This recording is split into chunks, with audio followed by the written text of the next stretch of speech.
আসসালামু আলাইকুম ওয়া রাহমাতুল্লাহি ওয়া বারাকাতুহু নাহমাদুহু ওয়া নুসাল্লি আলা রাসূলিহিল কারীম আম্মা বাদ।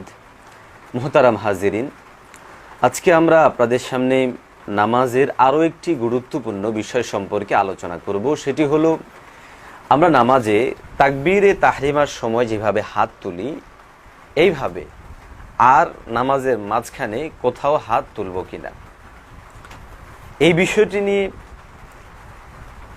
মতবিরোধ বা আমলের ভিন্নতা যুগ যুগ ধরেই চলে আসছে এবং দুই ধরনের মতামতই চলছে এবং আমলও চলছে। যেহেতু বিষয়টা উত্তম এবং অনুত্তমের মাসআলা, এই জন্য যারা আমল করে আসছে অর্থাৎ আইম্মে আরবা, চার ইমামের দুইজন বলেছেন করা লাগবে না, ইমাম আবু হানিফা, ইমাম মালিক রাহিমাহুল্লাহ, আর ইমাম শাফিঈ ও ইমাম আহমদ ইবনে হাম্বল রাহিমাহুল্লাহর মতামত অনুযায়ী হচ্ছে যে এখানে ছাড়াও রুকুতে যাওয়ার আগে, রুকু থেকে উঠে এবং সেজদা থেকে উঠে তাকবীরে তাহরিমার মতো এভাবে হাত তুলতে হবে।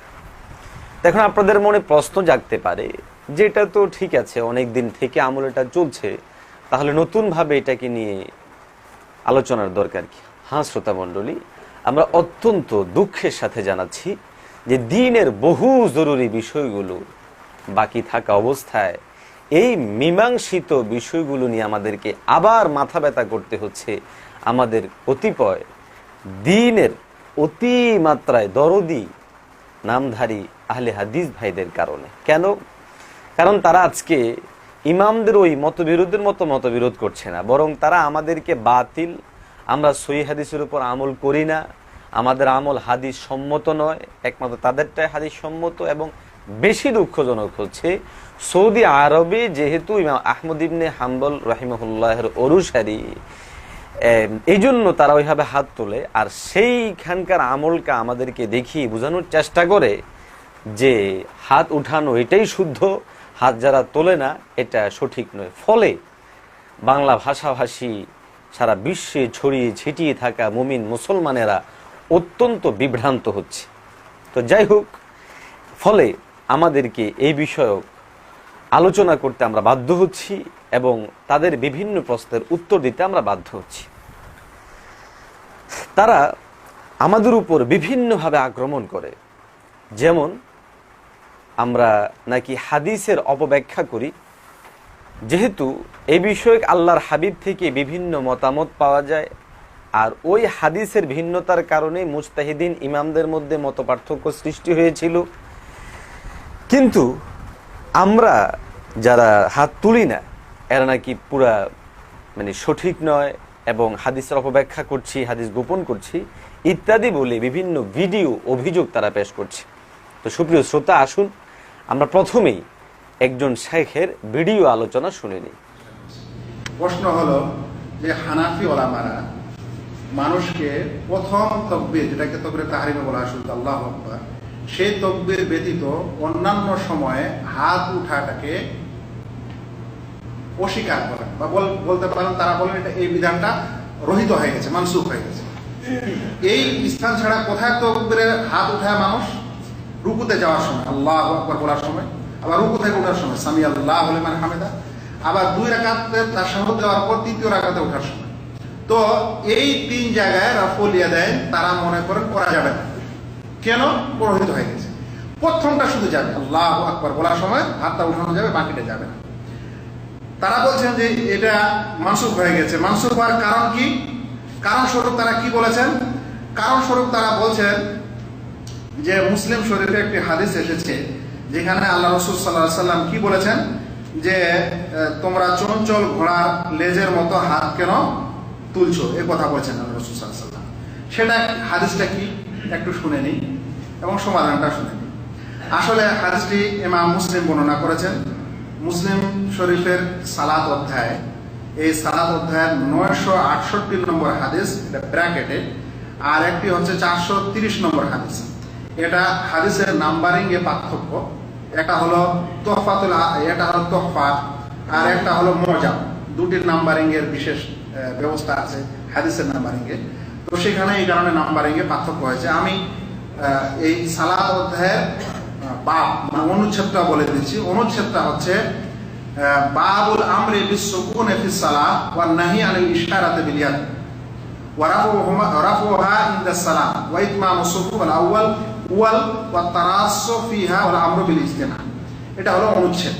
এই অনুচ্ছেদে আল্লাহ রাসূল সাল্লাল্লাহু আলাইহি ওয়াসাল্লামের একটি হাদিস বর্ণনা করা হয়েছে। হাদিসটি জাবের বিন সামরা বর্ণনা করছেন। তিনি বলেন, খারাজা আলাইনা রাসূলুল্লাহ সাল্লাল্লাহু আলাইহি ওয়াসাল্লাম ফাকাল, আল্লাহ রাসূল সাল্লাল্লাহু আলাইহি ওয়াসাল্লাম একদা আমাদের মাঝে বের হন এবং বলেন, মালি আরাকুম রাফি আইদিকুম, আমি কি ব্যাপার, আমি তোমাদেরকে দেখছি তোমরা তোমাদের হাত উঠাচ্ছ, কান্নাহা আযনাবু খাইলিন শুমসি, যেন চঞ্চল ঘোড়ার লেজ, উসকুনু ফিস সালাহ, নামাজে স্থির থাকো।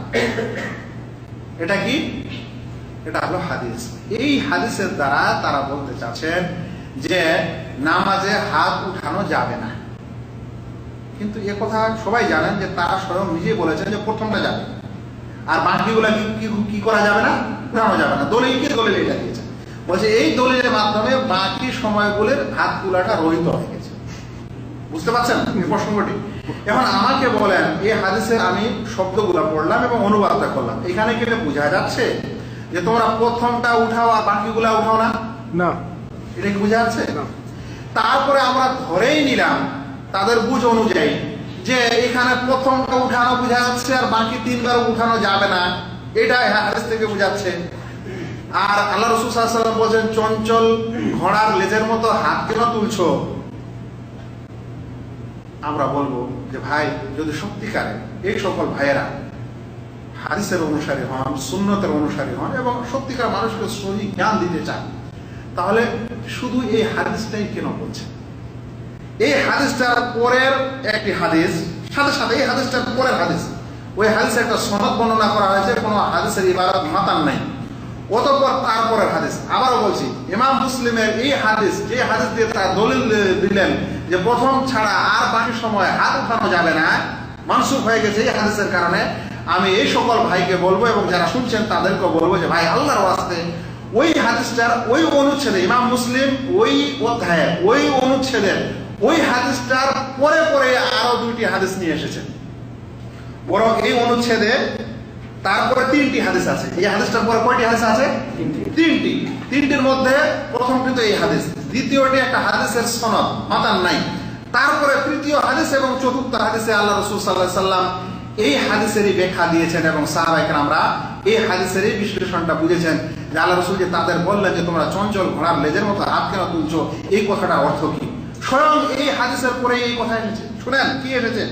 এই হাদিসটিকে জাবের বিন সামরা বর্ণনা করেছেন। তিনি বলছেন, দেখেন ওই হাদিসটিকে কে বর্ণনা করেছিল? জাবের বিন সামরা। একজন রাবীর একটি হাদিস, দ্বিতীয় হাদিসটা তার বর্ণনা। একটা হাদিসের উচ্চ অর্থ দ্বিতীয় হাদিসে তার কি হয়ে যায়? বর্ণনা হয়ে যায়। কারণ ওটাতে কম কথা এসেছে, এটা বেশি কথা এসেছে, ওটা অস্পষ্ট এসেছে, এটা স্পষ্ট এসেছে। ওই হাদিসে রাসূল সাল্লাল্লাহু আলাইহি ওয়াসাল্লাম এটা বললেন যে চঞ্চল ঘোড়ার মতো হাত কেন তুলছো, কিন্তু ওটা কোন হাত তোলা, কোথায় তোলা, এর কোনো বর্ণনা পাওয়া গেল না। তারপরে হাদিসগুলিতে শুনেন কিভাবে আল্লাহ রাসূল বললেন। আল্লাহ রাসূল বলছেন, জাবের বিন সামরা তিনি বর্ণনা করছেন হাদিসটিকে, বলছেন, সাল্লাইতু মা রাসূলিল্লাহ, আমি আল্লাহ রাসূল সাল্লাল্লাহু আলাইহি ওয়াসাল্লামের সাথে নামাজ পড়লাম। ফাকুন্না ইদা সাল্লামনা, আমরা যখন সালাম ফিরাতাম, নামাজে সালাম ফিরাতাম, কুলনা বিআইদিনা আসসালামু আলাইকুম আসসালামু আলাইকুম, তখন আমরা আমাদের হাতের মাধ্যমেই বলতাম আসসালামু আলাইকুম আসসালামু আলাইকুম।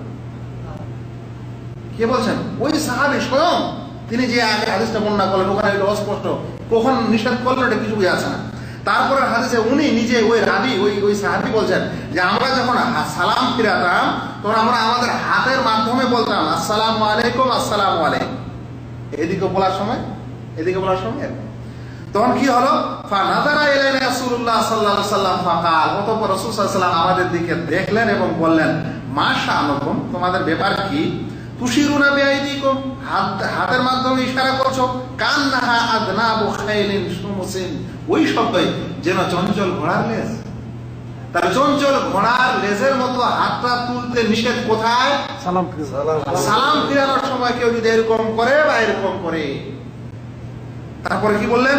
ইদা সাল্লামা আহাদুকুম, যখন তোমাদের কেউ সালাম ফিরাবে, দেখেন রাসূল সাল্লাল্লাহু আলাইহি ওয়াসাল্লামের শব্দ, যখন সালামের কথা তিনি স্বয়ং উল্লেখ করছেন, যখন তোমরা সালাম ফিরাবে ফালিয়ালতাফিত ইলা সাহিবিহি ওয়ালা ইউমিউ বিয়াদিহি, তাহলে সে যেন তার সাথীর দিকে, মানে তার পাশে বসা লোকের দিকে যেন ইলতিফাত করে, মানে ওই দিকে যেন তাকায়, ওই দিকে যেন মুখ করে, ওয়ালা ইউমিউ বিয়াদিহি, এবং হাত দিয়ে যেন ইশারা না করে। তাহলে আল্লাহকে ভয় করেন ভাইয়েরা যারা এরকম কথা বলেন।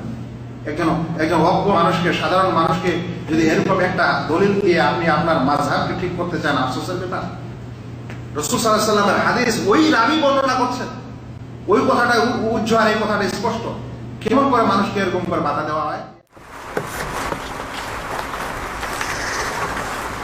সুপ্রিয় শ্রোতা মণ্ডলী, এতক্ষণ পর্যন্ত আপনারা যে শেখের ভিডিও বক্তব্য শুনলেন, উনি এখানে আমাদের উপর কয়েকটি অভিযোগ করেছেন। এক নম্বর অভিযোগ হলো যে মুসলিম শরীফ অর্থাৎ এই হাদিস গ্রন্থটি,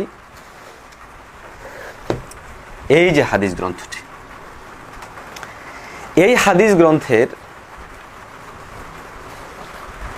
181 নাম্বার পৃষ্ঠা, এটা হলো 1 নাম্বার খণ্ড মুসলিম শরীফের, এই হলো মুসলিম শরীফ, 181 নাম্বার পৃষ্ঠায় একটি অধ্যায় এসেছে।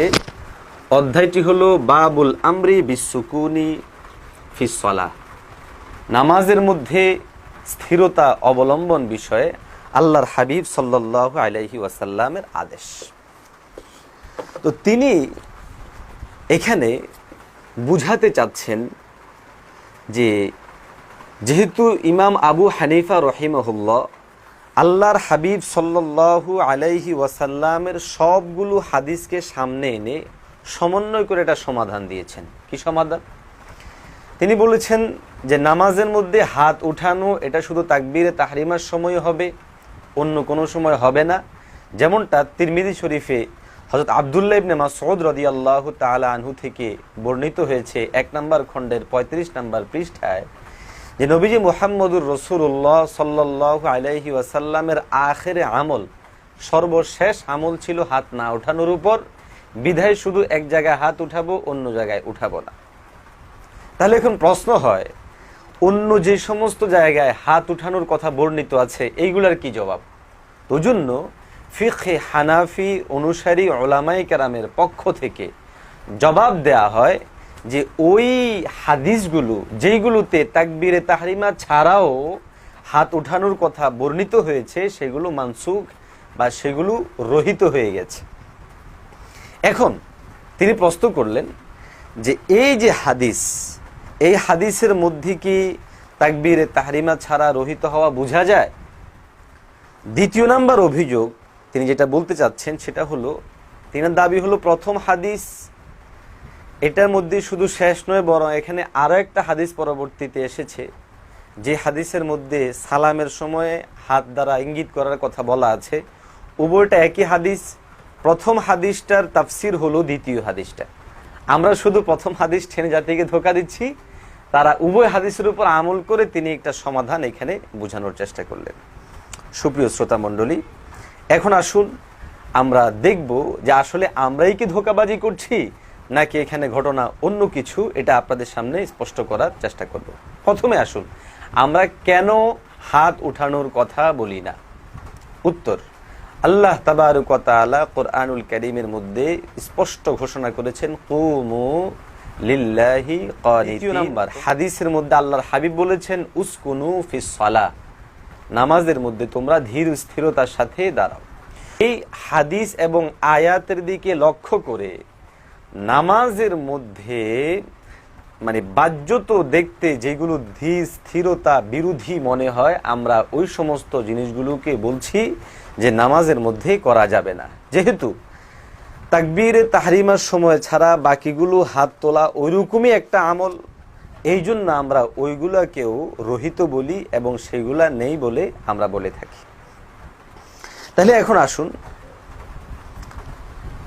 তিনার প্রথম অভিযোগ যে আমরা এখানে তাকবীরে তাহরিমা ছাড়া বাকিগুলার মানসুকটা কোথায় পেলাম। এই কথাটা পরিষ্কার মোহতারাম শেখ, এটা শুধু আমরা না, আপনিও মানেন। কেন? আল্লাহর হাবিব সাল্লাল্লাহু আলাইহি ওয়াসাল্লাম থেকে হাত উঠানোর বিষয়টা শুধুমাত্র এই 2-3 জায়গার মধ্যেই সীমাবদ্ধ এরকম নয়, বরং ইসলামের শুরু যুগে আরো কয়েক জায়গার মধ্যে হাত উঠানো হতো। যেমন উভয় সেজদার মাঝখানেও হাত উঠানো হতো। সুনানে আবু দাউদ 1 নম্বর খণ্ড 108 নম্বর পৃষ্ঠায় এসেছে, সুনানে নাসাই 1 নম্বর খণ্ডে 172 নম্বর পৃষ্ঠায় এসেছে, ইবনে আব্বাস রাদিয়াল্লাহু তাআলা আনহু থেকে বর্ণিত। দ্বিতীয় রাকাতের শুরুতেও এভাবে হাত উঠানো হতো, যেমনটা আবু দাউদের মধ্যে 1 নম্বর খণ্ডে 105 নম্বর পৃষ্ঠায় ওয়াইল ইবনে হুজর থেকে বর্ণিত হয়েছে। তৃতীয় রাকাতের শুরুতেও এভাবে বর্ণিত হয়েছে, বুখারী শরীফের 1 নম্বর খণ্ডে 102 নম্বর পৃষ্ঠায় এসেছে, ইবনে ওমরের হাদিস। এবং প্রত্যেকটি উঁচুতে নিচুতে কুল্লি খফ ইনদা কুল্লি খফদিন ওয়া রাফা, অর্থাৎ সুনানে ইবনে মাজার মধ্যে বর্ণিত হয়েছে, প্রত্যেক উঠতে বসতে উমাইর ইবনে হাবিব থেকে বর্ণিত হয়েছে। অর্থাৎ তাহলে আমরা দেখি যে শুধুমাত্র তাকবীরে তাহরিমা ছাড়াও এবং আপনারা যে কয়েক জায়গায় তোলেন এগুলা ছাড়াও আরো কয়েক জায়গায়ও কিন্তু আল্লাহর হাবিব থেকে হাত উঠানো নামানোর কথা বা সাহাবাই কেরাম থেকে হাত উঠানো নামানোর কথা প্রমাণ পাওয়া যায়। তাহলে আপনারা কোন যুক্তিতে ওইগুলাকে মানসুখ মানেন বা রহিত মনে করেন? তো আমরা তাকবীরে তাহরিমার সময় ছাড়া বাকিগুলো পুরাগুলোকেই মানসুখ বলি, আর আপনারা শুধু ওই কয়েকটাকে মানসুখ মনে করেন আর কিছুকে রেখে দেন। তাহলে আপনাকে প্রমাণ করতে হবে কোন হাদিসে আছে যে এই কয়েক জায়গার মধ্যে করা যাবে, বাকি জায়গাগুলোর মধ্যে করা যাবে না। বাকি এখানে শ্রোতাদের একটা প্রশ্ন হতে পারে যে আমরা তাকবীরে তাহরিমার সময় কেন করি, অন্যগুলাতে কেন করি না? সহজ উত্তর সেটা হলো, দেখুন, তাকবীরে তাহরিমা সাথে অন্য তাকবীরগুলাকে কিয়াস করা বা এটার উপরে যুক্তি দেওয়ার জন্য চেষ্টা করা একেবারেই একটা ভুল প্রক্রিয়া। কেন? তাকবীরে তাহরিমা এবং অন্য তাকবীরগুলোর মধ্যে পার্থক্য আছে। সেটা কি? সেটা হলো তাকবীরে তাহরিমা এটা যে প্রমাণিত, এটা ভিন্ন হাদিস দ্বারা বোঝা যায়। এটা হলো 1 নাম্বার কথা, এবং এটার ব্যাপারে সবাই ঐক্যমত, কারো এই ক্ষেত্রে কোনো দ্বিমত নাই। দ্বিতীয় নাম্বার হলো তাকবীরে তাহরিমায় হাত উঠানোর সময় আমল আছে, জিকির, সেটা হলো কি আল্লাহু আকবার তাকবীর বলা। কিন্তু এই ছাড়া আমরা যে রুকু থেকে উঠে হাত উঠাবো, রুকু থেকে যাওয়ার সময় হাত তুলবো, রুকুতে যাওয়ার সময় হাত তুলবো, এগুলাতে আমল কি আছে? কারণ যে তাকবীরটা দেয়া হয় ওই তাকবীরটা হয় রুকুর তাকবীর বা রুকু থেকে উঠার তাকবীর, কিন্তু এই যে হাত দিয়ে তুলছি এটার আমল কি? যেহেতু কোনো আমল নেই, এই জন্য আমরা বলি আল্লাহ তাবারক ওয়া তাআলা কোরআনুল কারীমের মধ্যে মুমিনদের একটা গুণ বয়ান করেছেন, মানে বেকাজ থেকে, বিভিন্ন থেকে বিরত থাকে, লঘু কাজ থেকে বিরত থাকে, এটাও মুমিনদের একটা সিফত। বিদায় যেহেতু এখানে কোনো আমল নেই, এই জন্য আমরা না করার জন্য বলে থাকি। 3 নাম্বার হলো তাকবীরে তাহরিমার সময় হাত তোলাটার পিছনে একটা যুক্তি আছে। সেটা হলো কি, আমরা সবাই জানি যে তাকবীরে তাহরিমা দ্বারা এটা একটা হিকমত, সেটা হলো এই যে আল্লাহর কাছে আমি সঁপে দিচ্ছি, সারেন্ডার করলাম, এটা আমি বুঝালাম। কিন্তু নামাজের মাঝখানে যে বারবার হাত তুলি, এটা কিসের ভিত্তিতে? অতএব ওইটাকে এটার উপর কিয়াস করা সঠিক নয়। আর অনেকেই বিতরের নামাজের তাকবীরকে দিয়ে এটার উপরে কিয়াস করার জন্য চেষ্টা করেন, এটাও একটা ভুল প্রক্রিয়া। কেননা বিতরের নামাজের মধ্যে হাত উত্তোলন করার বিষয়টি ভিন্ন হাদিস দ্বারা প্রমাণিত, ভিন্ন রেওয়ায়াত দ্বারা, নস দ্বারা প্রমাণিত বিধায় একটাকে আরেকটার উপরে কিয়াস করা যাবে না। ওনার দ্বিতীয় অভিযোগ সেটা হলো এই যে এখানে প্রথম হাদিস এবং দ্বিতীয় হাদিস মুসলিম শরীফে যেটা বর্ণিত হয়েছে, এই উভয় হাদিস একই হাদিস, আমরা উভয়টার মধ্যে ভিন্নতা কোথায় পেলাম? তো মোহতারাম হাজিরিন, এটাই মূলত ওনাদের সবচেয়ে বড় বিভ্রান্তি এবং সবচেয়ে বড় ভুলের কারণ, যে তারা দুইটা হাদিসকে এক ঘটনার সাথে সম্পৃক্ত করে ফেলার চেষ্টা করছে।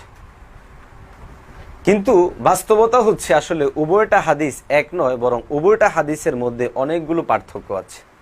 সেটা হলো কি, 1 নাম্বার পার্থক্য দেখুন, যদিও হাদিসের বর্ণনাকারী একজন জাবের ইবনে সামুরা রাদিয়াল্লাহু তাআলা আনহু, কিন্তু এখানের মধ্যে হাদিসের বর্ণনাগত ভঙ্গি, হাদিসের মাফহুম এবং হাদিসের বিভিন্ন শব্দের মধ্যেও আমরা দেখতে পাই যে ভিন্নতা আছে। যেমন প্রথম হাদিসের মধ্যে আসছে আল্লাহর হাবিব সাল্লাল্লাহু আলাইহি ওয়াসাল্লাম, এখানের মধ্যে যেটা বলা হচ্ছে সেটা দ্বারা বোঝা যায় যে খারাজা আলাইনা রাসূলুল্লাহি সাল্লাল্লাহু আলাইহি ওয়াসাল্লাম, যে সাহাবাই কেরামগণ একাকীভাবে নামাজ পড়ছিলেন, নবীজি আসছেন, খারাজা আলাইনা। আর দ্বিতীয় হাদিসের মধ্যে স্পষ্ট আছে যে কুন্না ইদা সাল্লাইনা মা রাসূলিল্লাহি সাল্লাল্লাহু আলাইহি ওয়াসাল্লাম, আমরা নবীজির সাথে নামাজ পড়ছিলাম, জামাতের সাথে। তাহলে একটা হচ্ছে একাকী নামাজের ক্ষেত্রের কথা, আরেকটা হলো জামাতে নামাজের ক্ষেত্রের কথা। একটা হলো নবীজি এসে দেখেছেন তারপরে বলেছেন, আরেকটা হলো নবীজি নামাজ পড়ার পরে বর্তিতেই আল্লাহর হাবিব বলেছেন।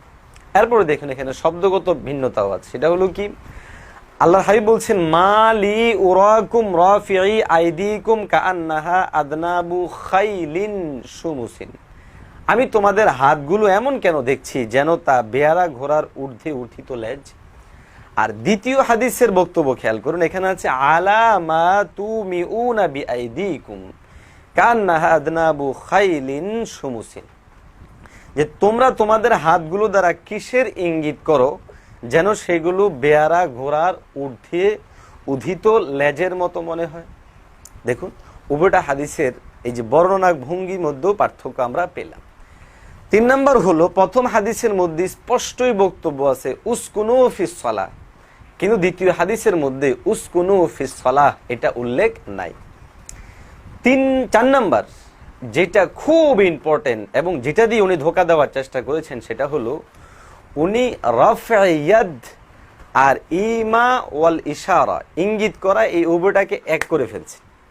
তিনি দাবি করলেন যে এখানে প্রথম হাদিস দ্বিতীয় হাদিস একই বিষয়বস্তুর উপরে, এবং যেহেতু বর্ণনাকারীও একজন, প্রথমটা হচ্ছে তার পরবর্তীটা হাদিসটা হচ্ছে প্রথমটার ব্যাখ্যা, প্রথমটার বর্ণনা। সুপ্রিয় শ্রোতা, এটা একেবারেই অপব্যাখ্যা এবং হাদিসের শব্দের সাথে ডাইরেক্টলি এখানের মধ্যে ধোঁকাবাজি করা হয়েছে। এটা আমি আপনাদের সামনে ইঙ্গিত করছি। প্রথমেই বুঝুন, এখানে একটা হচ্ছে রফউল ইয়াদ, হাত উঠানো, আরেকটা হচ্ছে আল ইমাউ, ইমা মানে ইঙ্গিত করা। এমনকি আরেক হাদিসের মধ্যে পরিষ্কার এসেছে ইশারাতুন, যেমন আমি আপনাদেরকে দেখাচ্ছি। এই যে মুসলিম শরীফ, এই হাদিস গ্রন্থের মধ্যে একটু ভালো করে লক্ষ্য করলে আপনারা দেখবেন, এই যে হাদিস গ্রন্থ, এটার প্রথম নাম্বার হাদিসের মধ্যে যেটা এসেছে, প্রথম হাদিসটি, ওখানের মধ্যে এসেছে খারাজা আলাইনা রাসূলুল্লাহ সাল্লাল্লাহু আলাইহি ওয়াসাল্লাম। এবার আপনারা দ্বিতীয় হাদিসটি এই হাদিসের দ্বিতীয় অংশ লক্ষ্য করুন, এখানের মধ্যে আছে রাফিই আইদিকুম, তোমরা তোমাদের হাতগুলোকে কেন তোলো। এই উরাকুম রাফিই আইদিকুম, এই রাফিই শব্দ। আচ্ছা, এখন দেখুন দ্বিতীয় হাদিসের মধ্যে কি শব্দ আছে। দ্বিতীয় হাদিসের মধ্যে আল্লাহর হাবিব সাল্লাল্লাহু আলাইহি ওয়াসাল্লাম থেকে শব্দ আছে, সেটা হলো যে তুমিউনা, তুমিউনা, এই শব্দটা এসেছে আলামা তুমিউনা, এই যে আলামা তুমিউন। এখন এই তুমিউন শব্দটা পরবর্তী হাদিসের মধ্যে আরো পরিষ্কার ভাষায় বর্ণিত হয়েছে আই তুশিরুনা বিআইদিকুম, তুশিরুনা বিআইদিকুম, ইশারা করা। এখন আমার মোহতারাম শাইখের কাছে আমার একটা আকুল আবেদন এবং প্রশ্ন, সেটা হলো মোহতারাম শেখ, আমরা তো এই পর্যন্ত জীবনে কোনোদিন শুনি নাই কেউ কাউকে এইভাবে সালাম দিতে, কেউ কাউকে এইভাবে সালাম দিতে।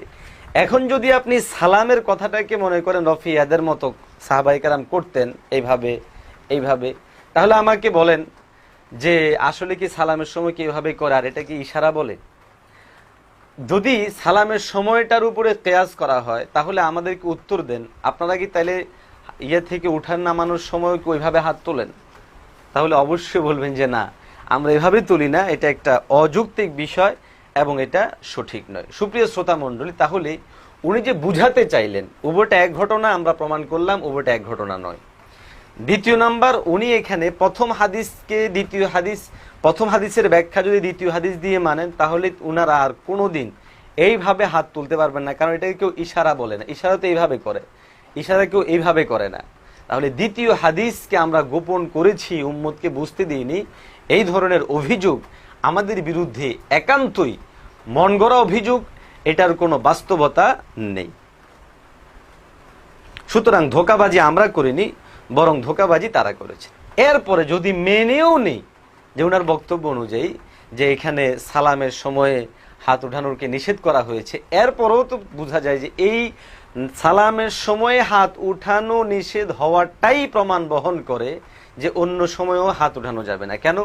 যদি সালামের সময়, যেটা একদম নামাজের শেষ মুহূর্ত, ওই সময়ের মধ্যে হাত উঠানোটা যদি নিষেধ হয়, তাহলে অন্য সময় হাত উঠানোটা নিষেধ হবে না কেন? সুতরাং সালামের সময়ও ধরলেও এইটাই প্রমাণ বহন করে যে অন্যগুলোর মধ্যেও হাত উঠানো যাবে না। সুপ্রিয় শ্রোতা মণ্ডলী, আপনাদের জন্য আরেকটা খুব গুরুত্বপূর্ণ কথা বলে আমি আলোচনা শেষ করছি, সেটা হলো এই, আপনাদেরকে যেন বুখারী এবং মুসলিমের হাওয়ালায় কেউ ধোঁকা না দিতে পারে। দেখুন, অনেকে আমাদেরকে এই কথা বলে ধোঁকা দেওয়ার চেষ্টা করে যে আপনাদের মতামতগুলো বুখারী শরীফের হাদিসে নেই কেন, মুসলিম শরীফের হাদিসে নেই কেন। দেখুন, বুখারী এবং মুসলিম সহিহ হাদিসের সবগুলোকে জমা করে শেষ করে ফেলেনি, এবং বুখারী এবং মুসলিম এগুলা কখন লেখা হয়েছে এই ইতিহাসও আমাদের জানা থাকা দরকার, এবং ফিকহে হানাফি কখন আবিষ্কার হয়েছে এটাও জানা থাকা দরকার। কেননা ফিকহে হানাফি সৃষ্টি হয়েছে কতশো বছর আগে, এর কয়েকশো বছর পরে বুখারী মুসলিম লেখা হয়েছে। তাহলে আপনি কিভাবে বলবেন, এটা কি বলা আদৌ যৌক্তিক যে ইমাম বুখারী রাহিমাহুল্লাহ তার হাদিসে আনেন নাই কেন, ইমাম মুসলিম আনেননি কেন, এই জন্য আমল করবো না? এটা একটা অযৌক্তিক প্রশ্ন, এবং শুধু এটা এ মাসালার ক্ষেত্রে না, এটা সব মাসালার ক্ষেত্রে। এরপরে খেয়াল রাখবেন, সহিহ হাদিস শুধুমাত্র এই দুই কিতাবের মধ্যে সীমাবদ্ধ নয়, বরং এছাড়াও বহু বহু কিতাবের মধ্যেও আছে। এর সবচেয়ে বড় প্রমাণ, বুখারী শরীফে বহু সহিহ হাদিস আনা হয়নি যেগুলো মুসলিম শরীফে আনা হয়েছে, এবং ইমাম বুখারী পরিষ্কার বলেছেন বহু সহিহ হাদিস আমি বাদ দিয়েছি। বাদ মানে আমি আনিনি, আমি আমার উসুল মতে এনেছি। এবং মুসলিম রহমতুল্লাহ আলাই তিনি আরো অনেকগুলো জমাই করেছেন যেগুলো বুখারীতে নেই। বুখারী মুসলিমে এরকম বহু হাদিস তিরমিজির মধ্যে আছে, তিনটার মধ্যে নেই, আবু দাউদের মধ্যে আছে, 66টার মধ্যে নেই, এরকম বহু হাদিসও আরো অন্যান্য হাদিস গ্রন্থের মধ্যে আছে। সুতরাং আমাদেরকে কেউ যেন বুখারী এবং মুসলিম এই উভয়টার হাওলা দিয়ে ধোঁকা না দিতে পারে, ওই দিকেও আমরা সতর্ক দৃষ্টিপাত করার চেষ্টা করব। আর আমাদের বিরুদ্ধে যে বা যারা যেই সমস্ত অভিযোগগুলো এনে বিভিন্নভাবে জাতিকে বিভ্রান্ত করার চেষ্টা করে, তাদের প্রতি আমাদের উদ্বুদ্ধ আহ্বান থাকবে, আপনারা অবশ্যই অবশ্যই এখানে এ ধরনের বক্তব্য দেয়া থেকে বিরত থাকবেন। আল্লাহ তাবারক ওয়া তাআলা আমাদের সকলকে সহি তরিকার উপরে আমল করার তৌফিক দান করুক। এবং সুপ্রিয় শ্রোতাদেরকে আমি আহলে সুন্নাহ ওয়াল জামা ইসলামিক দাওয়া সেন্টার এবং আমাদের জামিয়া ইসলামিয়া রওজাতুল উলুম বাউনিয়াবাদের পক্ষ থেকে মোবারকবাদ জানিয়ে আজকের আলোচনা শেষ করছি। ওয়া আখির দাওয়ানা আনিল হামদুলিল্লাহি রাব্বিল আলামিন।